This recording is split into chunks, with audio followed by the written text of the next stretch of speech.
Okay, so I recorded this video previously, and as typical fashion, I forgot to turn on my audio. I don't know why I always forget to turn on my audio whenever I'm recording videos, particularly videos like this, daily uploads. It's very weird. I don't know, but now I'm re-recording pretty much the video I just recorded. Yeah, let's try this again. So, yo, what up, Tushi here. Today I'm going to go over the things I want to see for the upcoming live stream we have for Wuthering Waves 1.3. Now, I'm very excited for this live stream in particular because of a few things, but I am just in general excited to have a live stream for this game because it's a game I really do. Again, right now, this is my favorite gacha game, and I can say that with confidence. This is coming from someone who has played Honkai Star Rail ever since the CBT, and I shouldn't be saying this, but I do enjoy this game more than Honkai Star Rail at the very moment. I've enjoyed it more than Genshin Impact, honestly. Though I did enjoy Genshin for a very long time at the time of the game being around of Inazuma. That time period, I really did enjoy the game. But Wuthering Waves, I just enjoy this game a lot right now. And maybe I am just stuck in the honeymoon phase. But even though I am in the honeymoon phase of this game, or at least I think I am, I do understand that there is quite a few things I deem to be worthy of talking about today's video as being issues that I definitely do want to see addressed at a specific point in time for the game. Let's hop right into it. That was a very long intro, but I hope I gave a better explanation of my thought process.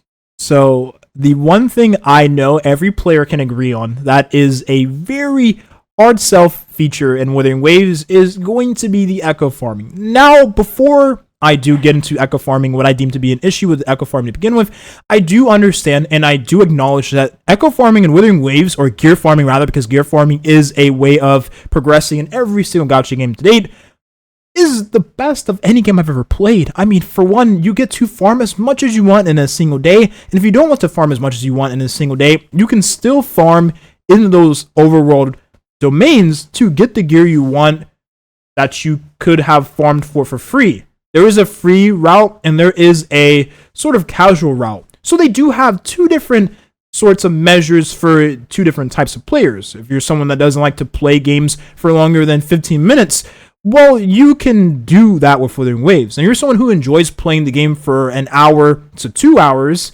well, you can do that in this game as well. And I do believe Kuro Game has done a great job at appeasing to both specific demographics. But even doing so, I do understand there is a sort of issue with echo farming that affects not only casual players, but also players that are not as casual.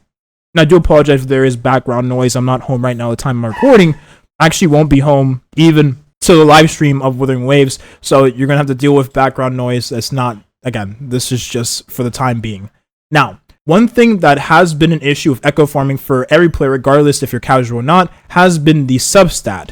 Now, you can say the resources we do accumulate for echo farming is also an issue. Maybe the tuners is an issue still to this day. I believe it's an issue for players that do farm gear a lot. But I do understand that it is a way for them to gate us from continuously farming as well. So you have to be a lot more suggestive and a lot more, I would say, sort of like stern on what you want to upgrade, because if you don't, then you're going to be wasting those resources. The thing is that I deem is an issue, regardless of resources or not, is the substats you do get on your pieces of gear.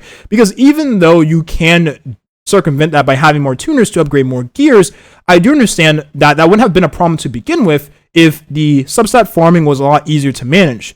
Now, what I mean by that is, if there was a way to change specific substat on your piece of gear, that would make the farming a lot more easier, and you wouldn't have to worry about getting a new piece of gear to sort of circumvent the issues with this. All you have to worry about is whether or not your stats are higher rolled or low rolled, right? Imagine getting a piece like this for Jinsei, and the only piece that is out of line for the character is flat HP. And instead of having flat HP, you can change the specific substat to Resonance Skill Damage bonus. And all of a sudden, this echo goes from being it's good to oh my goodness, this is great, even though it has lower rolls on the crit rate and crit damage. I mean the lowest roll possible. Now, a game that already does this feature, that is gacha game, is Epic 7. Epic 7, you're able to change a specific substat, any substat on your piece of gear, to a substat of your choosing. And that makes the gear grind in that game a lot more manageable, because it essentially takes your build from being a build that is just good for PvE to being a build that is actually viable in PvP, because it allows you to meet those specific breakpoints in your builds that is going to allow you to tackle content easier. breakpoints is very important in gacha games because it goes from a character like Jinsei not being able to crit every single hit to being able to crit the hits that actually matter, which is a resonant skill. And if you have a high crit ratio on Jinsei with a nice crit damage to back it up, your Jinsei will be a lot more consistent and she'll deal a ton of damage, which is all you could ask for when it comes to the gear grind in Wuthering Waves. And that's very important because, again, we're talking about a character here that essentially hits or does all of her damage in a singular hit versus other characters that does damage in multi-hits that can afford to have a lower crit ratio. Here's like Jinsei, you're going to need to farm more than you do for other characters because of how the character works and how her kit functions. So all I'm trying to say is that while the ecosystem in this game is the best gear system I've experienced in any gacha game single-handedly, I'm not even trying to glaze Wuthering Waves. I just acknowledge a good system when I see one. And I've played many gacha games. I do acknowledge that there is still present inherent issues with the system itself. And again, the easiest way to circumvent any of the issues with this ecosystem is to be able to change a specific substat, not more than one on a piece of gear. And if you're able to change that specific substat with a piece of equipment or a resource that you obtain maybe once every patch or once every quarter, that sounds horrible, right? Once every quarter. Once every patch would be, in my opinion, good, right? That would change the game a lot for many players, and again, would be a lot better than the current system we have existing right now. Now, the second thing I want to talk about is the traversing of the game. Well, traversing of this game is kind of bad.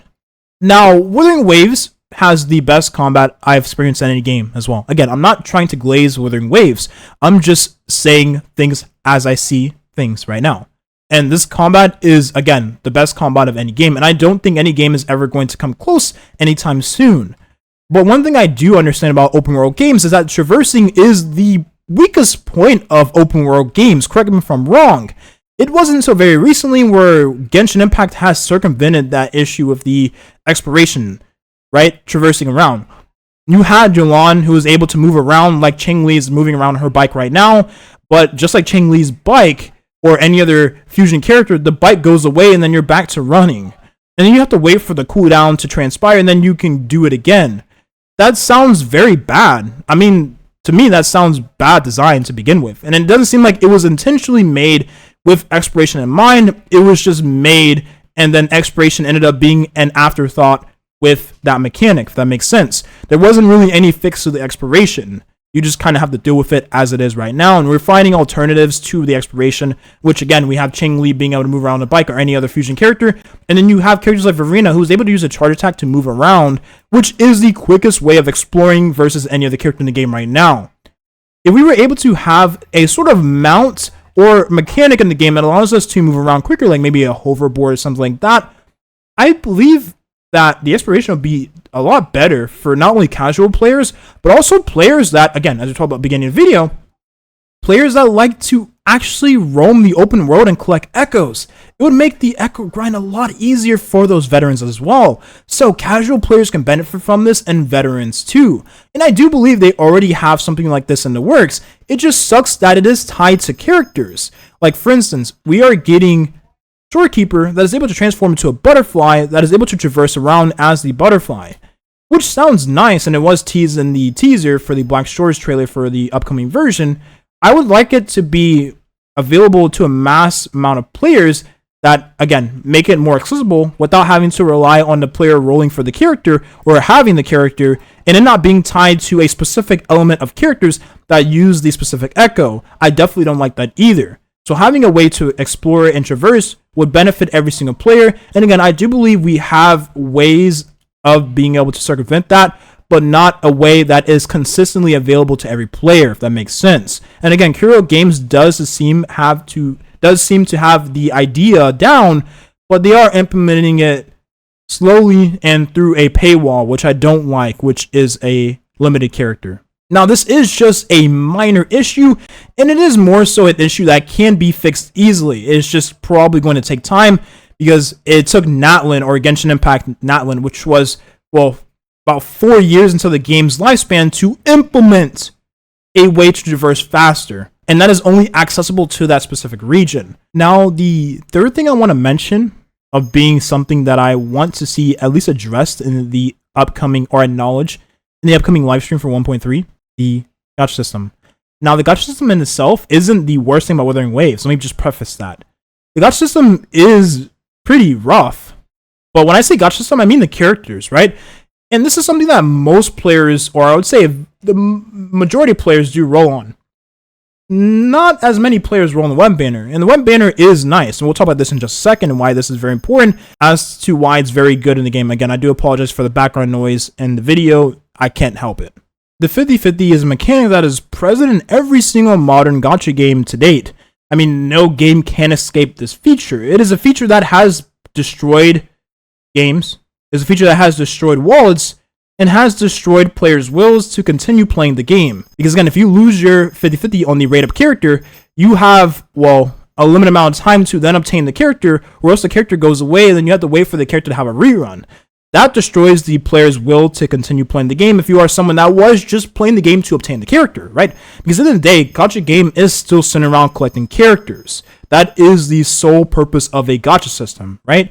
And while some games have circumvented this in modern timing, right? For instance, Snowbreak Attainment Zone, that has had a 50/50 gacha system at launch, but then later on made a alternative banner that allows you to obtain the character at 100% rate up, but it just takes more pulls than it would have took on a 50/50 rate up banner, if that makes sense. So what I'm trying to say is, Wuthering Waves can implement this feature because it's already in the game as we speak. You have the weapon banner that gives you a 100% chance to obtain the rate up weapon. What if Wuthering Waves implemented a character banner of this similar fashion that costs more pulls, but you would still obtain the character after you reach that certain amount of pulls? That would not only be very nice for the whales, players that want to spend money on the game, right? They wouldn't have to spend as much or inconsistent amounts depending on how lucky they are in this specific patch. And you also would help the players that are playing the game to collect characters because they know exactly what they're getting into and their expectations are set. And even if you want to decrease the rates of that banner to ensure the player doesn't have the chance to get a character earlier like they would on the 50/50 banner, which is still low to begin with, then so do it. At least you give the players a guaranteed chance of obtaining the character, and that's all we could ask for. Because I'm quite sure that PGR has a system like this already. And again, it is implemented in the game as we speak with the web banner. So these systems are already in the game. It is just a matter of time before they do add it to the currently existing banners. And it's not unforeseen for games to change their or alter their mechanics when it comes to gacha. I mean, again, Snowbreak Containment Zone is the best example that comes to mind, but Genshin Impact, the literal competitor to Wuthering Waves, or at least one of the competitors, has had a change to its, or update feature to its gacha banner, which allows you to get the character earlier at a specific rate up chance. It's like a saving grace, essentially. So if you lose your 50/50 at a certain point, right, you have the chance to get that character even though you lost your 50/50. It's a weird mechanic, and although it may not be the best mechanic because it still is gated by RNG, right, there is a small chance of being able to proc that feature. At least it exists, and at least you'll be able to benefit from it at some point in time if you are a long-term Genshin player. You'll see it at some point in your playthrough, and I think that is nice that they're at least implementing something. And Wuthering Waves, I believe, will follow suit as well. It's only a matter of time before, again, it ends up just like the web banner. And if you want to make the banner separate from the 50/50 banner, then so do it. So if players want to gamble on 50/50 to get a character early, then hey, let them be. At least you do have two sub-banners and you give the player an option. Options are very important. That's all I'm trying to iterate here.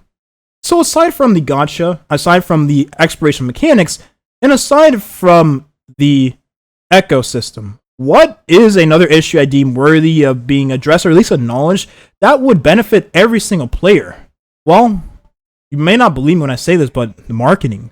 The marketing of Wuthering Waves will matter a lot more when you see the benefits as a player of the marketing that you are familiar with in other games. We just saw a McDonald's collab between Genshin Impact. That's huge. I can go to McDonald's, well, you have to order it through the app, to be quite frank, and get a apple pie, which aren't that good to begin with, right? Or maybe I want to get I think you can get like a meal or something, and that also does count towards the incentive. You get a coupon in the app after ordering, and then you then use that coupon on your account, and you get a set of wings. You get a cosmetic for your game account. That is the power of marketing. Genshin Impact wouldn't have been able to reach that point if they didn't market their game ever since the beginning. Now that the game is on a mass scale, and now the game is looked at as a franchise, really, they're able to do these things and collab with all of these big entities like McDonald's, which is, again, Pokemon has collab with McDonald's. It's not something that's accessible for every company. It's only accessible to those that have had that status of being able to obtain the collab itself. And Genshin Impact has reached that status. And I believe Wuthering Waves is an amazing game that has issues, of course.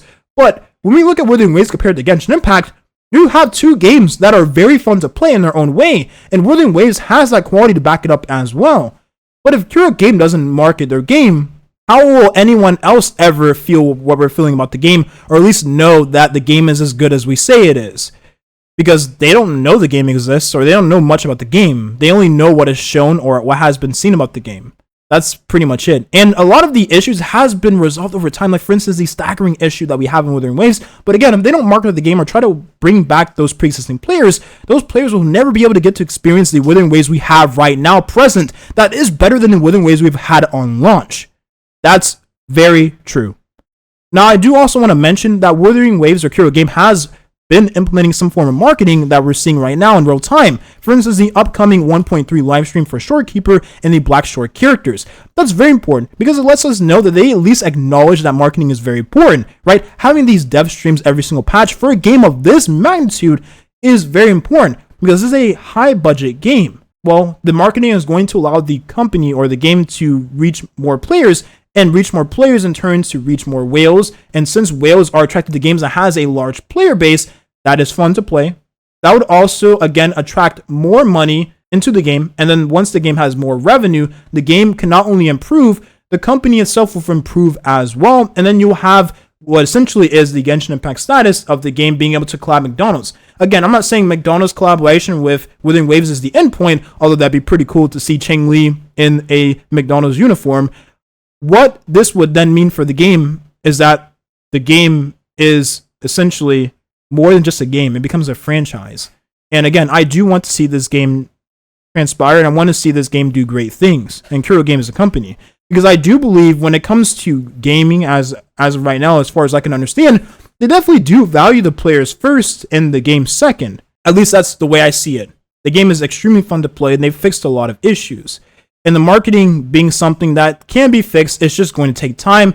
And this upcoming live stream will definitely let us know whether or not they are interested in trying to build that bridge. That's all I'm trying to say here. That's all I really want to go over in this video.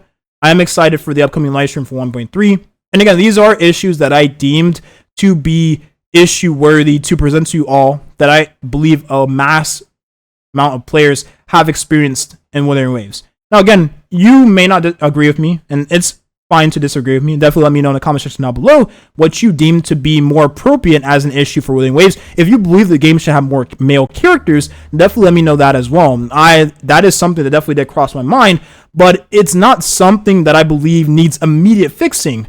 Because I'll be honest, the female characters do bring in more revenue, and it's pretty obvious that everyone likes to see a cute girl, but not everyone likes to see a cute man, if that makes sense, right? We all know this. I know you know it. It's very obvious. And that's why the revenue is as is right now in Wuthering Waves. Now, there is games that are exceptions to the rule, like Love and Deep Space, but again, this is a whole different conversation that we can save for a different video if you are interested. But that's it. I hope you enjoyed. Thank you for watching. I'm out. Have a nice rest of your day. See you in the upcoming live stream, because we won't have a video from now until then unless I think of something. Bye-bye.